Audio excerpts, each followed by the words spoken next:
Assalamu alaikum, welcome back to ahlulbayt live on this Thursday evening with our guest Al-Hajj Maqbool Rahim, and our discussion is on the first Imam of the ahlulbayt alayhimus salam, Imam Ali, son of Abu Talib alayhi salam. And we had a caller prior to the break, and you've already responded to her points. There was one point that I just wanted you to maybe touch on, and that was with regards to how this, according to her understanding, this hadith, this event seems to be lost or not mentioned, at least by the Khulafa and al-Mu'mineen after the demise of the Holy Prophet of Islam, peace and blessings be upon him and his holy progeny. Yeah, I think it's a very important point. I mean, in terms of authenticity, we have, this is a mutawatir hadith, consecutively narrated. And there are numerous Sahih versions of this. There are dedicated treatises, theses that have been written by 26 authors. Most of them are from Ahl Sunnah. So there is a lot of evidential material that is available. In terms of narrators, there were 110 companions of the Holy Prophet who narrated this. There were 84 tabi'in. These companions were the companions who saw the Prophet, who heard the Prophet, and they narrated it. The tabi'in, 84 successors, the people who came in the next generation. Didn't get to see the Prophet. Who didn't get to see the Prophet. Saw the ones who saw the Prophet. Yes, exactly, and they got it from the ones who saw the Prophet and heard from the Prophet. They narrated it. Over 360 scholars to the present day, most of them being Ahl Sunnah, they have narrated this. There are so many books of Ahl Sunnah where this has been narrated. Sahih Tirmizi, Sahih Ibn Majah, Kanz al-Amal, Riyaz al-Nazra, Mustadrak al-Sahiyin, Mustadrak al-Sahiyin, then Khasas al-Nisa'i, Musnad of Imam Ahmad ibn Hanbal, Tafsir al-Kabir, Fakhruddin Razi, and Hulyat al-Awliya, and Sawaiq al-Muharraka, and Al-Asaba. These are the various books. So there are a lot of material. Now the issue is whether the narration that we get about Hazrat Omar coming to congratulate the Imam Ali is one that is narrated by others, so that we have a narration from a third source as to what happened. Clearly there'll need to be some further work done to see whether there is any hadith that can be directly attributable to Bibi Aisha or Hazrat Abu Bakr or Hazrat Omar or Hazrat Osman that can be attributed to them. That need to be some work. But all I can narrate is in the time of the Khilafat of our Imam Ali alayhi salam, this was in Kufa, and this was 25 years. And when he got Khilafah, people asked him to become the Khalifa after the third Khalifa Osman was no longer there. So he was being asked to be the Khalifa. So he became the Khalifa at that time. He called a large gathering, number of people, a large gathering of people in a plain called Rahba in Kufa.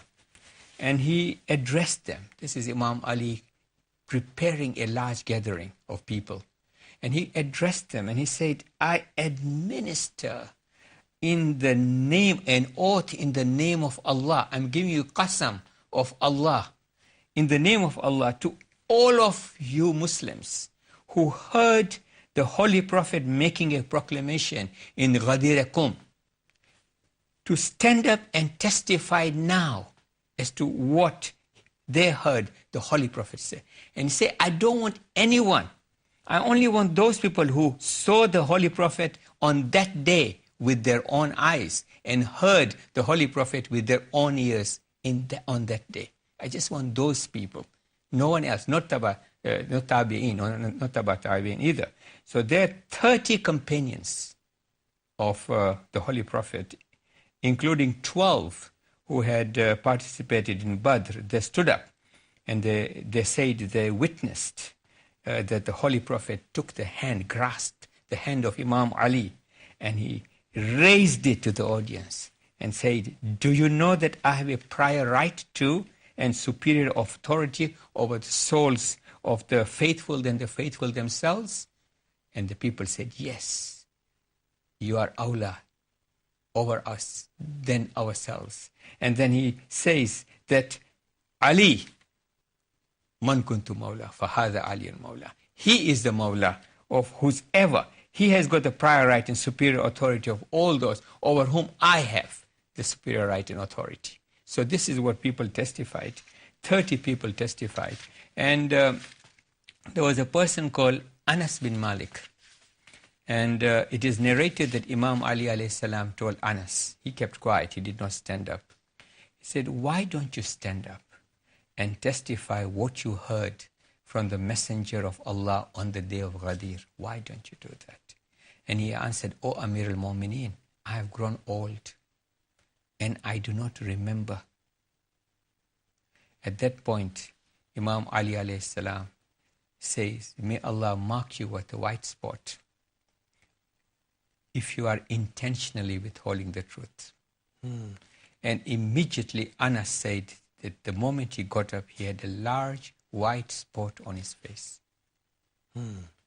So it is quite clear that there were many people who heard the Holy Prophet say, even 25 years after, were not prepared to own up, were not prepared to stand up and declare it for whatever reasons, constraints they felt they had.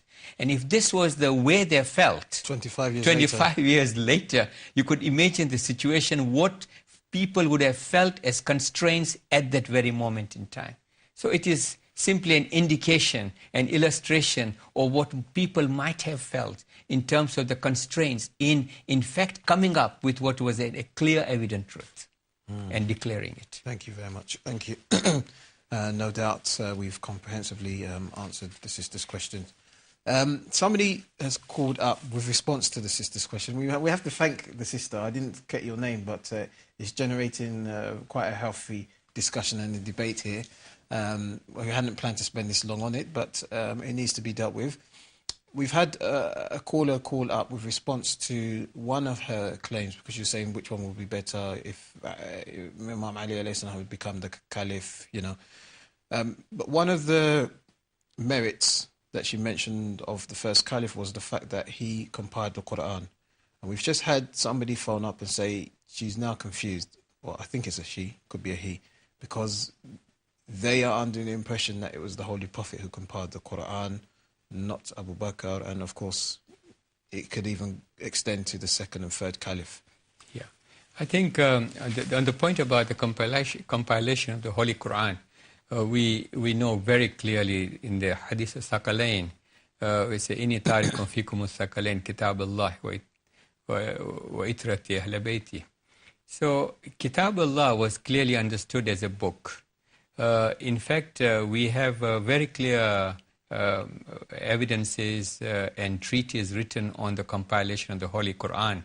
If you look at the tafsir of Mir Ahmad Ali, there is an entire chapter before the tafsir begins, which is dedicated on various arguments and various reasons for how the Quran and narrations of how the Quran was actually compiled.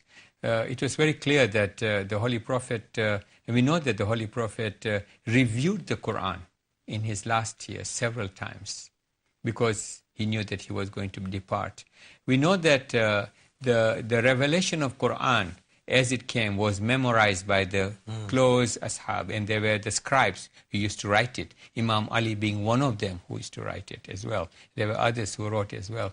And the Holy Prophet used to listen to them as the book was incrementally being built up, and used to tell them where, in which place this particular ayah belongs. Because the Holy Quran was not revealed as a book which starts with chapter 1, beginning, and ends with the last chapter, 114th chapter, 114th surah. Chronological. It is not. It was the different ayah came at different times. Some surahs were revealed as entirety totally. Some surahs were revealed several times, twice. In Surah Fatiha is revealed twice. Yes. So we find that there are different ways in which revelation took place. The Holy Prophet, in whose heart, on the Laylatul Qadr, the whole Quran was revealed, he knew exactly which part of the Quran, which part of the ayats the Quran belonged to, and therefore he used to tell them. So as the ayat, and people used to memorize the Quran as it was revealed. So incrementally, people memorized it, and people compiled it, and it was being compiled with a view to be able to recite it. So we find, for example, where in Salah there is a need to recite Surah Al-Hamd and one other surah, that would have been that would have been compiled and as directed by the Holy Prophet, that this is a complete surah now to be recited. Sure. So this was done in the lifetime of the Holy Prophet. So what we do find is that Imam Ali alayhi salam had a Holy Quran that he had compiled himself, but he had annotated it as well with his tafsir. And that was the one that was not accepted. So he kept it with himself. It was not accepted by the Khalifas to whom he actually presented this. We find that the attribution of Quran, standardization of Quran to Osman it comes about because there was a time when in one of the wars, Imam Ali is advising, in fact, Omar, that all the Hafiz of Quran, most of the Hafiz of Quran have been killed. Sure. And now people who are now reciting, and this developed as a trend, people are reciting differently because the Quran at that time did not have harakat. So there's no fatha, kasra, zamma, and no other harakat. So even the shadda, everything was understood. But if people did not know Arabic, or were not originally native of Hijaz, they would themselves be confused whether it should be Fatah, Kasra, Zamma. So they started variation. And of course, the Islamic lands are now spreading further and further afield. Exactly. So as Islamic lands spread further, and as people who became Muslims needed to recite Quran, it had to be facilitated. So the harakat were added at that time. But the Quran was compiled and ready at the time of the Holy Prophet's death. And that's the Quran that's being referred to. The Kitab, which is being referred to, is a complete book between two covers that was available. It was available in whatever form, but it was available as a complete treatise, Sure. as a complete manuscript. Okay, thank you very much. We now move on to our next caller. Welcome to the show. Assalamu alaikum. Walaikum salam. How are you? Alhamdulillah, fine, thank you. I was just listening to Sheikh. He said 25 years later, even Amir al-Mu'mineen could not get to ask his companion to say what he wanted to say. I mean, I've got Ahl Sunnah friends who have never heard of these incidences. Sheikh just mentioned quite a few books which are from Ahl Sunnah. I think it's important to emphasize that they are in the books, these incidences, but they are not being, even after 1400 years, they are not being informed to their own people. Okay, so you're basically saying that obviously these incidences are documented in the books of history, Islamic books of history, but you're just saying that maybe people aren't being exposed to them. Exactly, they're not being, the Ahl Sunnah people are not being informed about these incidences. Okay. I think, brother, you have a very, very important point. In fact, there is a recent book that I have purchased. Then the Sheikh of Al-Azhar, Sheikh Mahmoud Shaltut, gave a fatwa, verdict, in the middle of the 20th century that the Jafari school of thought, Shia Islam, is one of the recognized Islamic sects. And any Muslim, as he can be, according to him, Hanafi or Shafi'i or Hanbali or Maliki, he can be also Shia Muslim. Because